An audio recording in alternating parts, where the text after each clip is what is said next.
Smoking is injurious to health. Piracy করবেন না ও করতে দেবেন না। All rights of this story is only with DR production. আজকের পটচিত্র অডিওর উপস্থাপনা কলকাতার অন্ধকার কুঠুরির সংকেত গল্পটি পুরো কাল্পনিক বাস্তবের সাথে কোনো মিল থাকলে সেটা একদমই কাকতালীয়। আমি গল্পের সূত্রধার ও শুভর চরিত্রে শুরু হচ্ছে আজকের গল্প। সেদিন সন্ধ্যায় কলকাতা জুড়ে বর্ষা যেন এক খেয়ালি কবির মতো। পার্ক স্ট্রিটের নিয়ন সাইনগুলোকে আবছা জল রঙে এঁকে দিচ্ছিল। আমার নাম শুভঙ্কর, আর আমি তখন টাইপরাইটারে ঝুঁকেছিলাম। একটা পুরনো দিনের যন্ত্র, যেটা আমার খুড়তুতো দাদা ও আমার সমস্ত সাহিত্যের বিষয়। দেবাঞ্জন সেন জেদ করে রেখে দিয়েছেন। একটা মামুলি খবরের রিপোর্টকে আকার দেওয়ার চেষ্টা করছিলাম। বালিগঞ্জ প্লেসের 17 নম্বর বাড়ির দোতলার অফিসে পুরনো কাগজের গন্ধে ভারী হয়েছিল বাতাস, আর সেই সাথে দেবাঞ্জনের তৃতীয় কাপ দার্জিলিং চায়ের সুবাস। তিনি নিজে উল্টো দিকে বসেছিলেন। দেখতে মনে হচ্ছিল তিনি যেন একটা বইয়ে ডুবে আছেন। ম্লান লাল রঙের মলাটে বাঁধানো এক মোটা গ্রন্থ। টেলিফোনটি হঠাৎই কর্কশভাবে বেজে উঠল। বাইরের শান্ত বৃষ্টির শব্দ ভেদ করে। দেবাঞ্জন সেন, যাকে আমি স্নেহে দেবুদা বলে ডাকি, তিনি তার পড়া থেকে মুখ তোলেননি। তার লম্বা সরু আঙুলগুলো পাতা উল্টাচ্ছিল, একটা ইচ্ছাকৃত বিরক্তিকর ধীরতা নিয়ে। আমি রিসিভারটি ধরলাম, সাবধানে কানে চেপে। হ্যালো, দেবাঞ্জন সেনের বাসস্থান ও পরামর্শ অফিস। শুভঙ্কর বলছি। অপর প্রান্ত থেকে এক শীর্ণ অভিজাত উদ্বেগে ভরা কণ্ঠস্বর ভেসে এলো। এটা কি প্রাইভেট ইনভেস্টিগেটর দেবাঞ্জন সেনের বাড়ি? এক পরিচিতের কাছ থেকে এই নম্বরটি পেলাম, মিস্টার সেন। আমার নাম নিত্যানন্দ ঘোষ। আমার এখনই তার সঙ্গে কথা বলতে হবে, এই মুহূর্তে। এটা অত্যন্ত জরুরি, প্রায় প্রলয়ঙ্করী ব্যাপার। আমি দেবুদার দিকে তাকালাম। তার চোখ এখন আমার দিকে স্থির। কোলের ওপরের বইটা তিনি ভুলে গেছেন। তার অভিব্যক্তি এক ধরনের নির্লিপ্ত কৌতূহল এবং তাৎক্ষণিক মনোযোগের মিশ্রণ। এটাই বোঝালো যে তিনি ঘর পেরিয়েও কণ্ঠস্বরটিকে বিশ্লেষণ করে ফেলেছেন। স্যার, দেবুদা এখন ব্যস্ত আছেন, তবে আমি আপনার বার্তা পৌঁছে দিতে পারি। সমস্যাটা ঠিক কি হয়েছে? সমস্যা, যুবক, হলো যে ইতিহাস চুরি হয়ে গেছে। আমার সবচেয়ে প্রিয় সম্পত্তি, সেই একমাত্র নিদর্শন যা এক বিখ্যাত মিথ্যা এবং ভয়ঙ্কর সত্যের মাঝে দাঁড়িয়েছিল, সেটা আর নেই। পুলিশ, তারা আমাকে নিয়ে হাসবে। তারা বলবে এটা বার্ধক্যের মতিভ্রম। কিন্তু আমি শুনেছি মিস্টার সেন, যা দেখেন অন্যেরা তা দেখতে পায় না। লোকটির কণ্ঠস্বর সত্যিকারের হতাশায় ফেটে গেল, যা যে কোনো নাটকীয় চিৎকারের চেয়েও বেশি প্রভাবশালী। দেবাঞ্জন সেন চুপচাপ উঠে দাঁড়ালেন। হেঁটে এসে আমার হাত থেকে ফোনটি নিলেন। তার চলাফেরা ছিল হিসেবি এবং পরিমিত। মিস্টার ঘোষ, আমি দেবাঞ্জন সেন বলছি। শ্বাস প্রশ্বাস স্বাভাবিক রাখুন। আমি পটভূমিতে বৃষ্টির শব্দ শুনতে পাচ্ছি। আমাকে বলুন, আপনি কি উত্তর কলকাতার সম্ভবত পুরনো সংস্কারহীন একটি বড় বাড়ি থেকে কথা বলছেন, যেখানে উঁচু সিলিং থাকার কারণে শব্দটি জোরে শোনাচ্ছে? এবং আপনি কি এমনও একটি জানালার কাছে বসে আছেন যা সামান্য খোলা আছে? লাইনে স্তব্ধতা নেমে এলো, কেবল স্ট্যাটিকের মৃদু শব্দ ছাড়া। কিভাবে জানলেন? হ্যাঁ, আমি আমার চিতপুর রোডের পৈতৃক বাড়িতে আছি। লাইব্রেরির জানলাটি সামান্য খোলা। আপনি কি জাদুকর, মিস্টার সেন? না মিস্টার ঘোষ, শুধু ধ্বনিবিদ্যা এবং আবহাওয়ার একজন আগ্রহী পর্যবেক্ষক। এবার চুরির বিষয়ে বলুন, ঠিক কি চুরি হয়েছে সংক্ষেপে বলুন দয়া করে। পাণ্ডুলিপিটা কলকাতা ব্ল্যাক হোল ট্র্যাজেডির সেই আসল ডাচ নাবিকের বিবরণ, যেটাকে সবাই এতদিন মিথ্যে বলতো। 1 ঘন্টা আগে আমার উচ্চ নিরাপত্তার ভল্ট থেকে এটা চুরি হয়ে গেছে। তাড়াতাড়ি আসুন মিস্টার সেন। চোরেরা আসল জিনিসটা কি চুরি করেছে তা বোঝার আগেই। বুঝতে পেরেছি। শুভঙ্কর আর আমি 30 মিনিটের মধ্যে সেখানে পৌঁছাবো। ভল্টের ঘরে দয়া করে কোনো কিছু স্পর্শ করবেন না, এবং আমরা না পৌঁছানো পর্যন্ত নিশ্চিত করুন কেউ যেন বাড়ি থেকে না যায়। বুঝতে পেরেছেন? উত্তর শোনার অপেক্ষা না করেই দেবুদা ফোন রেখে দিলেন। তিনি আমার দিকে ফিরলেন। তার চোখ নতুন ধাঁধার বৌদ্ধিক রোমাঞ্চে উজ্জ্বল। শুভ, টাইপরাইটার সরিয়ে রাখো। মনে হচ্ছে আমাদের ইতিহাসের এক ভৌতিক গল্প, এক কম্পিত হাতের ধনী ভদ্রলোক এবং স্বর্ণের চেয়ে পুরনো বইকে বেশি মূল্য দেওয়া এক চোরের সঙ্গে দেখা করার সুযোগ হয়েছে। খাতা আর ছোট টর্চটা নাও, চিতপুর রোড অপেক্ষা করছে। আর এর সাথেই মামলার তদন্ত শুরু হলো।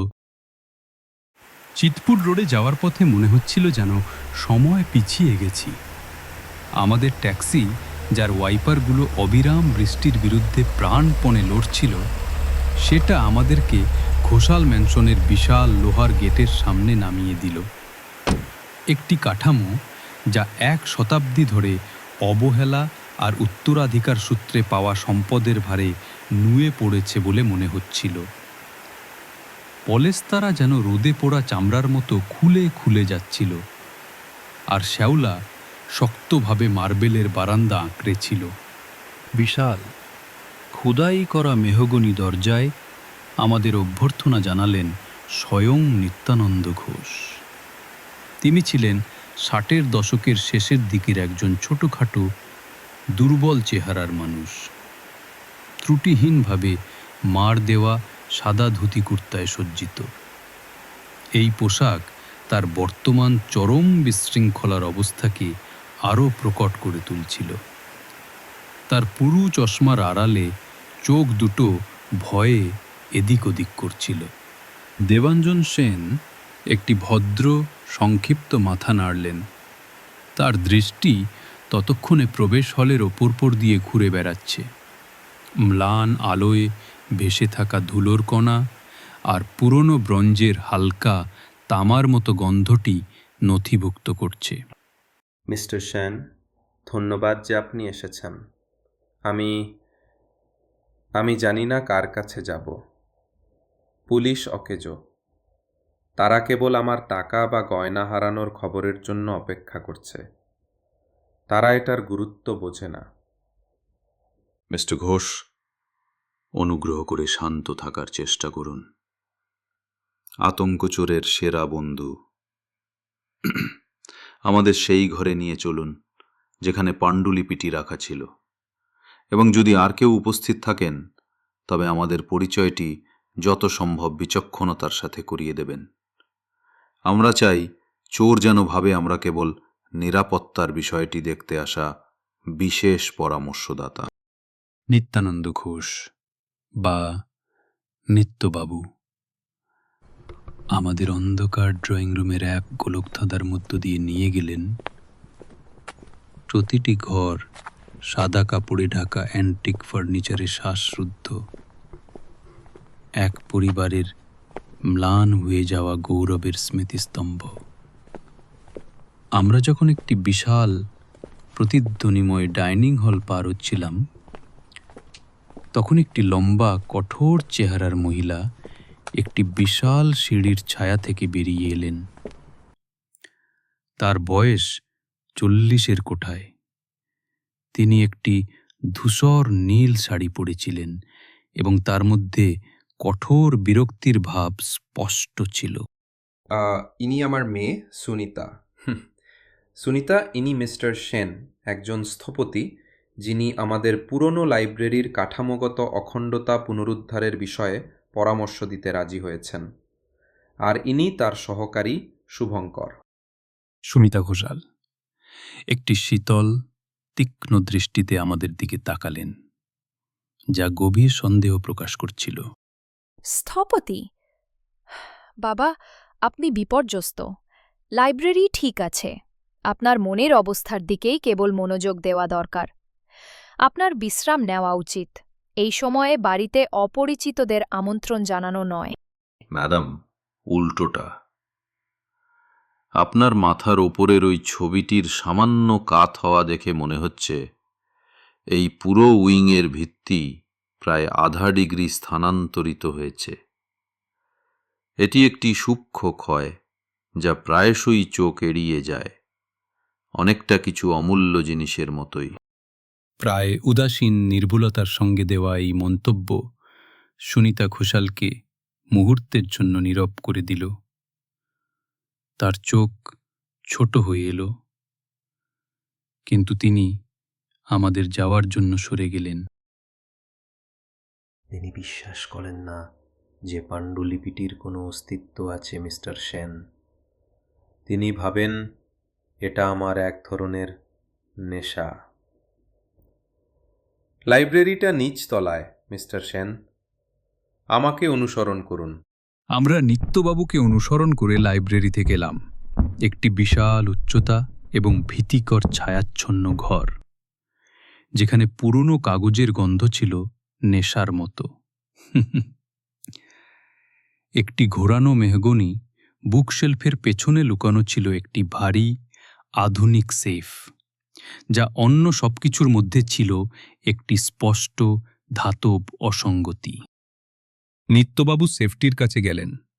তার হাত কাঁপছিল যখন তিনি কোডটি টাইপ করলেন। ভারী ইস্পাতের দরজা শব্দ করে খুলে গেল। ভেতরে অন্ধকার। এটাই ছিল রহস্যের কেন্দ্র, অপরাধের নীরব মঞ্চ। সেফটি বল্টটি ছিল আধুনিক, অগ্নিনিরোধক এবং বোমাপ্রুফ। আকারে ছোট হলেও বেশ প্রভাবশালী, যা লাইব্রেরির দেয়ালের মধ্যে তুলনামূলকভাবে সম্প্রতি স্থাপন করা হয়েছিল। এটিকে দুর্ভেদ্য হওয়ার কথা ছিল। দেবাঞ্জন সেন সামনে এগিয়ে গেলেন, খোলা দরজার ঠিক আগে থামলেন। তিনি নিত্যানন্দ ঘোষকে একপাশে সরে যেতে বললেন। মিস্টার ঘোষ, পাণ্ডুলিপিটি শেষবার আপনিই দেখেছিলেন, তাই তো? ঠিক কখন ছিল সেটা? আজ সকালে প্রায় 11টা নাগাদ। আমি একবার সামান্য আলোর নিচে সেটাকে বের করে এনেছিলাম। আমি এটা বেশিক্ষণ বাইরে রাখি না। এটা নিরাপদেই ছিল তার কাস্টম মেড অ্যাসিড মুক্ত বাক্সের মধ্যে ভাঁজ করা, একেবারে উপরের তাকে। দেবুদা তার পকেট থেকে একটি ছোট জহুরির লুপ বের করলেন এবং সেফটির ভেতরের অংশ পরীক্ষা করলেন। তার দৃষ্টি তাকের মখমলের আস্তরণ, সেফটির ধাতব কিনারা এবং জটিল লকিং মেকানিজমের ওপর স্থির হল। জোর করে প্রবেশের, কোনো শারীরিক ক্ষতির বা তালার ডায়ালে কোনো রকম রদবদলের কোনো চিহ্ন নেই। আমি অনুমান করছি অ্যালার্ম সিস্টেম বাজেনি। না, একেবারেই না। এটি সাইলেন্ট আর্মড। যে কোনো অননুমোদিত খোলা বা অভ্যন্তরীণ নড়াচড়া একটি ব্যক্তিগত নিরাপত্তা সংস্থাকে সংকেত পাঠায়, কিন্তু কোনো শব্দ হয়নি, কোনো সংকেত আসেনি। একটি ক্লাসিক অসম্ভব ব্যাপার, শুভ। দরজা কেবল সঠিক কোডেই খোলে, অথচ কোড কেবল মিস্টার ঘোষেরই জানা ছিল।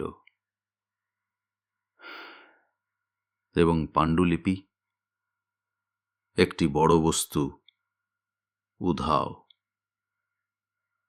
এরপর দেবাঞ্জন নিচু হয়ে বসলেন। তার ছোট টর্চটি ভল্ট ঘরের মেঝেতে ফেললেন। পুরনো কাঠের মেঝেতে থাকা ধুলোর পাতলা স্তরটি ভালোভাবে দেখলেন। মিস্টার ঘোষ, পাণ্ডুলিপিটি ছাড়া অন্য কিছু কি অনুপস্থিত বলে মনে হচ্ছে?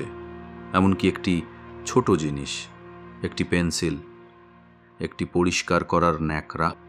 না, কিছুই না, শুধু পাণ্ডুলিপি। এটির নাম ছিল, যেমনটি আপনি জানেন, the secret history of the Calcutta black hole. Vander Speck নামের একজন ডাচ অফিসারের জার্নালের একমাত্র কপি। এটি কুখ্যাত, বা বলা চলে এটি ছিল কুখ্যাত, কারণ এর দাবি ছিল যে ব্ল্যাক হোল ট্র্যাজেডি কোনো দুর্ঘটনা ছিল না, বরং একজন নির্দিষ্ট কর্নেল হেস্টিংসের ইচ্ছাকৃত প্রতিশোধের কাজ ছিল। ঔপনিবেশিক চরিত্রটির উল্লেখ আমার মেরুদণ্ড দিয়ে একটি শীতল স্রোত বইয়ে দিল। বাজি ধরার চেয়ে টাকার হিসেব অনেক বেশি। দাঁড়িয়ে হাত ঝেড়ে দেবুদা বলল, হ্যাঁ, একটি পাণ্ডুলিপি যা ঔপনিবেশিক ইতিহাসের অন্যতম পবিত্র গুরুকে চ্যালেঞ্জ করে। এবং কর্নেল হেস্টিংসের বংশধররা, আমি অনুমান করি, এখনও কলকাতায় থাকেন এবং তাদের শক্তিশালী সংযোগ আছে। হাত কোচলাতে কোচলাতে মিস্টার ঘোষ বললেন, হ্যাঁ, সেই বংশের বর্তমান প্রধান মিস্টার রবার্ট হেস্টিংস একজন বিশিষ্ট ব্যবসায়ী। পাণ্ডুলিপিটি তাকে বিক্রি করে দেওয়ার জন্য তিনি আমাকে প্রকাশ্যে আকাশছোঁয়া অর্থ প্রস্তাব করেছেন, যাতে এটি চাপা থাকে। আমি প্রতিবারই প্রত্যাখ্যান করেছি। সত্য অবশ্যই প্রকাশ পাবে, মিস্টার সেন। দেবাঞ্জন সেন গভীর শ্বাস নিলেন। তার চোখ হাত ভোজা। অপরাধের শারীরিক প্রমাণ এবং উদ্দেশ্যের জটিল জালটি প্রক্রিয়া করছিলেন। চোর হয়তো কম্বিনেশন ব্যবহার করে প্রবেশ করেছে, অথবা একটি ডুপ্লিকেট চাবি, যদি তার অস্তিত্ব থাকে। কিন্তু অ্যালার্ম সিস্টেমটি অক্ষত থাকাটাই আসল তালা। একজন চোর কখনই এই ঝুঁকি নেবে না। শুভ, এটা দুটি জিনিসের মধ্যে একটি ইঙ্গিত করে। হয় চোর সেই ব্যক্তি যার সেফটির অনন্য বৈশিষ্ট্য সম্পর্কে নিবিড় জ্ঞান আছে, অথবা চুরিটি মিস্টার ঘোষের বিশ্বাস অনুযায়ী ঘটেনি। মিস্টার ঘোষ, আপনি ছাড়া এই সেফটির কম্বিনেশন আর কার জানা আছে? দয়া করে সম্পূর্ণ সৎ হন। নিত্যবাবু একটি দীর্ঘ যন্ত্রণাদায়ক মুহূর্তের জন্য দ্বিধা করলেন। তার চোখ দরজার দিকে গেল, যেখানে তার মেয়ে সুনিতা ঘোষাল কিছুক্ষণ আগে দাঁড়িয়েছিলেন। কেবল আমার ছেলে তুহিন, সে আমার উত্তরাধিকারী। আমি গত মাসে তাকে শিখিয়েছিলাম যদি কোনো প্রয়োজন হয়। কিন্তু সে বর্তমানে বিদেশে, লন্ডনে একটি ব্যবসায়িক সফরে আছে। 3 দিন আগে সে চলে গেছে। সেফটির কম্বিনেশন দ্বিতীয় আরেকজন জানে। এমনকি সেই পুত্র বর্তমানে বিদেশে থাকলেও এই তথ্য রহস্যকে বিন্দুমাত্র সরল করল না। তুহিন ঘোষ যদি সত্যিই লন্ডনে থাকে, তবে সে চোর হওয়ার সম্ভাবনা কম।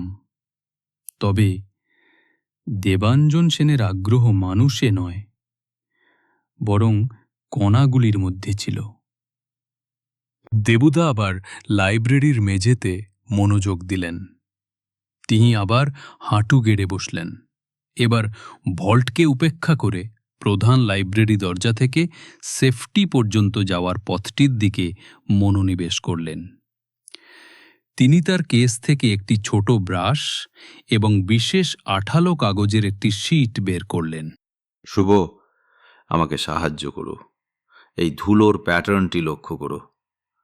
মেঝের বেশিরভাগ অংশই পুরনো কলকাতার রাস্তার সূক্ষ্ম গাহর কার্বন সমৃদ্ধ ধুলোয় আবৃত, যা বৃষ্টিতে উড়ে এসেছে। কিন্তু সেফটির দিকে যাওয়া পথে একটি সূক্ষ্ম গোলমাল আছে। পায়ের ছাপ নয়, বরং একটি ব্রাশের দাগ। আমি ঝুঁকে দেবুদার দেখানো স্থানটি পরীক্ষা করলাম। এটি ছিল ধুলোর মধ্যে একটি সরু অস্পষ্ট দাগ, যা সহজে চোখে পড়ে না। মনে হচ্ছে কেউ একটা নির্দিষ্ট রেখা বরাবর মেঝেটা পরিষ্কার করার চেষ্টা করেছে। দেবুদা, কিন্তু কেবল একটা সরু ফালি কেন?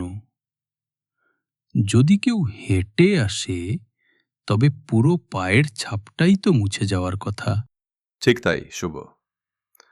একটি সম্পূর্ণ পায়ের ছাপের জন্য রুমালের চেয়ে বড় কাপড় দরকার হবে, এবং যে ব্যক্তি হাঁটু গেড়ে মুছবে সে হাতের ছাপ বা হাঁটুর ছাপ রেখে যাবে। এটা ভিন্ন। এই রেখাটি নির্দেশ করে যে কিছু একটা টেনে নিয়ে যাওয়া হয়েছিল, এমন কিছু যা সরু এবং সামান্য ভারী, এবং সেফটির দরজার ধাতব পৃষ্ঠের দিকে আরেকটু কাছ থেকে দেখো। দেবুদা তার টর্চের আলো সেফটির পালিশ করা স্টিলের ওপর ফেললেন। ক্ষুদ্র ঘর্ষণের দাগগুলো দেখতে পাচ্ছ? প্রায় অদৃশ্য আঁচড়, বেশিরভাগই অনুভূমিকভাবে, ঠিক মেঝে স্তরের ওপরে। এটি ইঙ্গিত করে যে কিছু একটা দরজার নিচ দিয়ে বাইরে এবং ভেতরে টানা হয়েছে, চাবির ফুটো দিয়ে নয়, বরং নিচের ফাঁক দিয়ে। কিন্তু মিস্টার সেন, তালা দেওয়া অবস্থায় দরজা তো শক্তভাবে সিল করা থাকে, আর যদি নাও থাকে, পাণ্ডুলিপির বাক্সটি তো 1 ফুট লম্বা। হ্যাঁ, বাক্সটি লম্বা, কিন্তু মিস্টার ঘোষ, চুরি হওয়ার সময় পাণ্ডুলিপিটি কি বাক্সের মধ্যে ছিল, নাকি চোর সেটি বাক্স থেকে বের করে নিয়েছিল? পাণ্ডুলিপিটির আসল আকার কেমন ছিল? পাণ্ডুলিপিটি, এটি ছিল একটি পাতলা হাতে বাঁধানো বই, হয়তো 8 ইঞ্চি বাই 6 ইঞ্চি, এবং পুরুত্ব 1/2 ইঞ্চিরও কম। এটিকে অবশ্যই রোল করা যেতে পারে। দেবুদার মুখে সন্তুষ্টির ঝলক দেখা গেল। তিনি আমার দিকে ফিরলেন। ধাঁধার টুকরোগুলি যেন তার কাছে পরিষ্কারভাবে মিলে যাচ্ছিল। একটি পাতলা রোল করা নথি, শুভ।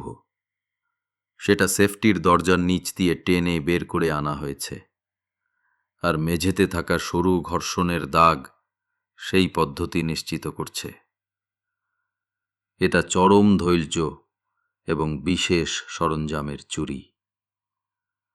চোরের কোডের প্রয়োজন ছিল না, তাই সেই প্রধান দরজা খোলেনি, এবং ফলস্বরূপ অ্যালার্ম বাজেনি। সামান্য চুরির একজন প্রতিভাবান ব্যক্তি ঐতিহাসিক লুণ্ঠনে উত্তীর্ণ হয়েছে। তিনি লাইব্রেরির প্রধান প্রবেশদ্বার থেকে হেঁটে আবার সেফটির কাছে ফিরে গেলেন। মানসিকভাবে চোরের পথটি অনুসরণ করছিলেন। চোরকে অবশ্যই পাণ্ডুলিপির আকার, সেফটির ধরন এবং দরজার নিচের ফাঁকটি জানতে হতো। মিস্টার ঘোষ, তুহিন সম্পর্কে আমার আরও কিছু তথ্য দরকার। দেবুদার প্রশ্নের চাপ নিত্যানন্দ ঘোষের ওপর স্পষ্ট পড়ল। তিনি তার কপালে জমে থাকা ঘাম রুমাল দিয়ে মুছে নিলেন। সুনিতা ঘোষাল, যিনি করিডোরে দাঁড়িয়েছিলেন, তিনি যেন আমাদের প্রতিটি কথা শোনার জন্য আরও বেশি মনোযোগ দিলেন। মিস্টার ঘোষ, আপনার ছেলে তুহিনের চরিত্র কেমন? তার কি প্রাচীন জিনিসপত্রের প্রতি বা বিশেষত ইতিহাসের প্রতি কোনো আগ্রহ আছে? অথবা তিনি কি কোনো চরম আর্থিক চাপে ভুগছিলেন? তুহিন সে বাবার মতো না। ইতিহাসের প্রতি তার কোনো টান নেই। সে একজন আধুনিক ব্যবসায়ী, কেবল স্টক মার্কেট আর রিয়েল এস্টেট বোঝে। না, তার কোনো আর্থিক চাপ থাকার কথা নয়। আমরা প্রচুর সম্পত্তি রেখে গেছি, কিন্তু তার একটা বদ অভ্যাস আছে। নিত্যবাবু ইতস্তত করলেন, যেন কথাটা বলতে তার কষ্ট হচ্ছিল। নিশ্চিন্তে বলুন মিস্টার ঘোষ, তুহিনের কোনো অভ্যাসের সাথে কি এই পাণ্ডুলিপিটির বা এই সেফটির কোনো সংযোগ আছে? সে একজন প্রযুক্তি আসক্ত মানুষ। সে প্রায়ই বলতো এই সেফটিটি নাকি খুব সেকেলে। গত মাসে এই সেফটি ইনস্টল করবার পরেই সে তার এক বন্ধুকে নিয়ে এসেছিল। বন্ধুটি একজন বিদেশি, নাম হ্যান্স মুলার। হ্যান্স একজন জার্মান টেকনিশিয়ান। সে নাকি আধুনিক ডিজিটাল সেফটি ও ভল্টের নিরাপত্তা নিয়ে কাজ করে। আমি দ্রুত আমার নোটবুকে হ্যান্স মুলার নামটি লিখে নিলাম। হ্যান্স মুলার? সে কি এই সেফটিটা পরীক্ষা করেছিল? হ্যাঁ, তুহিন তাকে চ্যালেঞ্জ করেছিল যে সে যেন এই সেফটির কোনো দুর্বলতা খুঁজে বের করে। মুলার প্রায় 2 ঘন্টা এই লাইব্রেরিতে ছিল। সে সেফটির চারপাশে ঘুরেছিল, একটা ছোট ধাতব স্কেল দিয়ে দরজার নিচের অংশটা মেপেছিল এবং তুহিনকে বলেছিল যে সেফটিটা অপেশাদারদের জন্য। অপেশাদারদের জন্য। চমৎকার।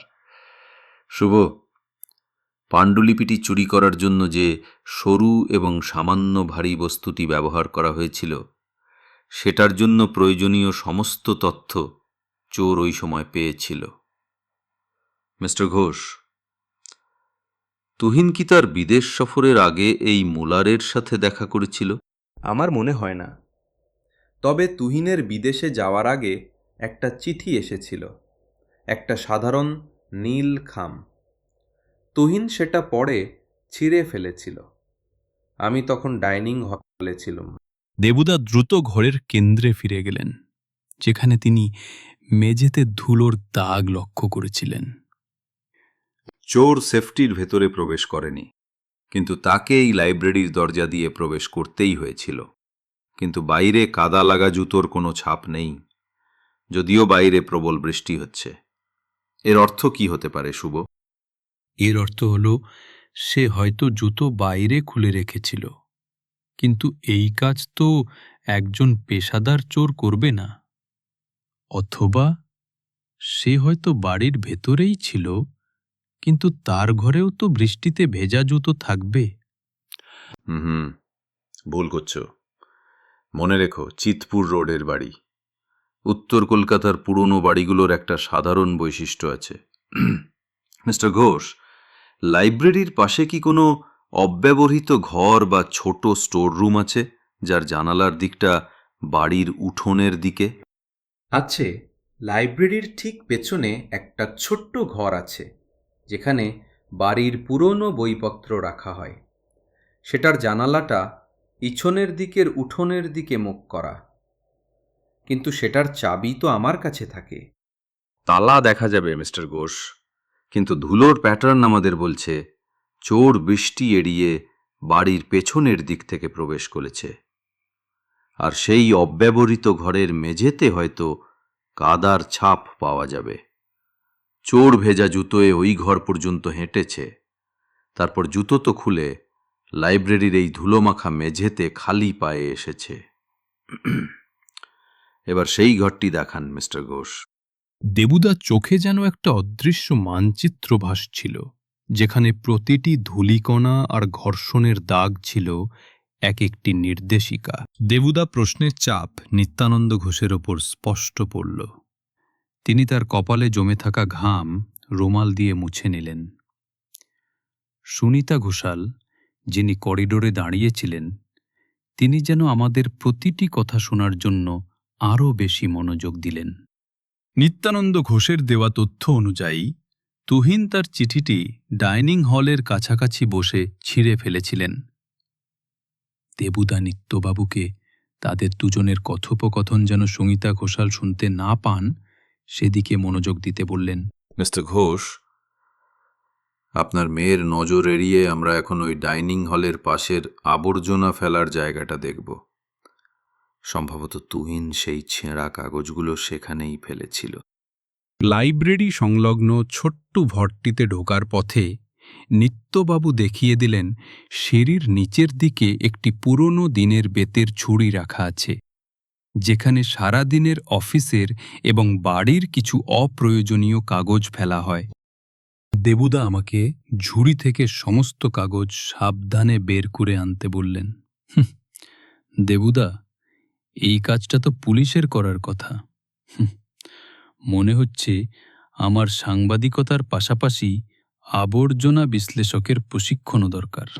আসলে শুভ, একজন ভালো গোয়েন্দার সবচেয়ে গুরুত্বপূর্ণ গুণ হল অস্বস্তিকর এবং অপরিষ্কার কাজগুলো করার ধৈর্য।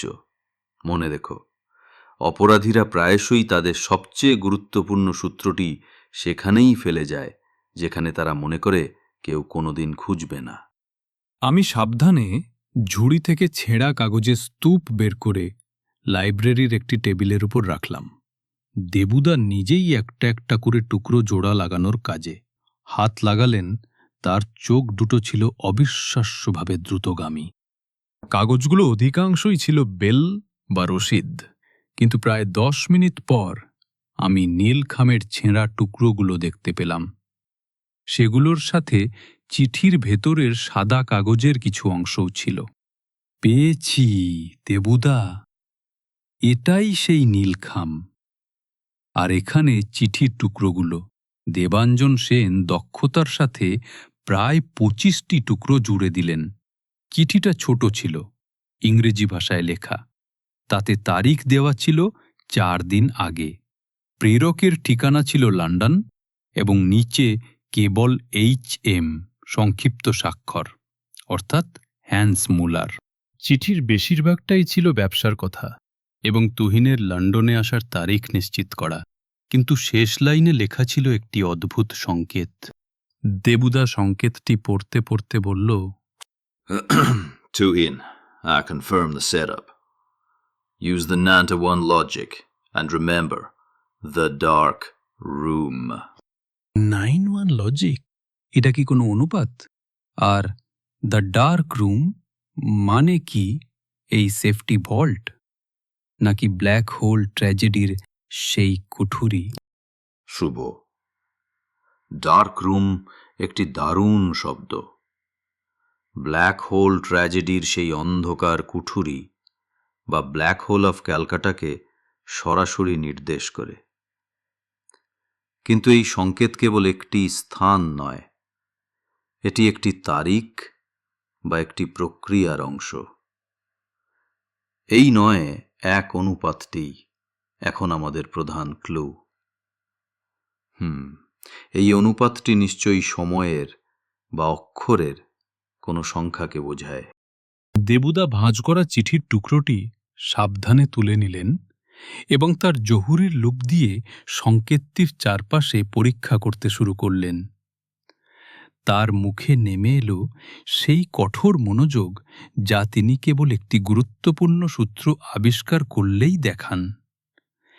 দেবুদা এবার তার তদন্তের মূল নিশানা তুহিনের বন্ধু হ্যান্স মুলারের দিকে মনোযোগ দিলেন। এই জার্মান টেকনিশিয়ানই চুরির পদ্ধতি তৈরি করেছে। এতে দেবুদার আর কোনো সন্দেহ রইল না। মিস্টার ঘোষ, তুহিন তার এই জার্মান বন্ধুর সাথে কিভাবে পরিচিত হল এবং সে কি এই বাড়িতে প্রায়ই আসত? তুহিন ব্যবসার কারণে লন্ডনে যাতায়াত করে। বছরখানেক আগে একটি সেফটি ভল্ট কনফারেন্সে তাদের আলাপ হয়। মুলার প্রথমবার এই বাড়িতে এসেছিল গত মাসেই, যখন সেফটিটা বসানো হয়। তুহিন তাকে চ্যালেঞ্জ করেছিল, আমি তো আপনাকে বলেছি। মুলার সেফটির দুর্বলতা খুঁজে বের করার জন্য 2 ঘন্টা সময় নেয়। দেবুদা হাত দিয়ে টেবিলে 9-1 সংখ্যাটি টোকা মেরে বলল, সেফটির দুর্বলতা। শুভ, এই 9-1 অনুপাতটি কেবল একটি সাংকেতিক শব্দ নয়, এটি হ্যান্স মুলারের কাজের পদ্ধতিকে বোঝায়। মুলার সেফটির দরজার নিচ দিয়ে পাণ্ডুলিপি টেনে বের করার আগে কি করেছিল? সে দরজার ফাঁকটি মেপেছিল। তার মানে এই 9/1 অনুপাতটি সেই চুরির সরঞ্জামের সাথে সম্পর্কিত। চুরির সরঞ্জাম? তার মানে কোনো তার বা পাতের মতো জিনিস? হ্যাঁ, এমন একটি জিনিস যা রোল করা পাণ্ডুলিপিটিকে ধরে বাইরে বের করে আনবে। তার মানে তারের দৈর্ঘ্য বা সরু পাতের আকৃতি এই অনুপাতের ওপর ভিত্তি করে তৈরি। কিন্তু এই রহস্যময় অঙ্কটি কেন? দেবুদা হঠাৎ লাইব্রেরির মেঝেতে পড়ে থাকা একটি পুরনো কাঠের রুলার তুলে নিলেন। রুলারটির মাপ ইঞ্চি এবং সেন্টিমিটার উভয় দিকেই ছিল। আসল রহস্য এইখানে, শুভ। মনে আছে পাণ্ডুলিপিটির দৈর্ঘ্য ছিল প্রায় 8 ইঞ্চি। সেফটির নিচের ফাঁক ছিল প্রায় 1 সেন্টিমিটার।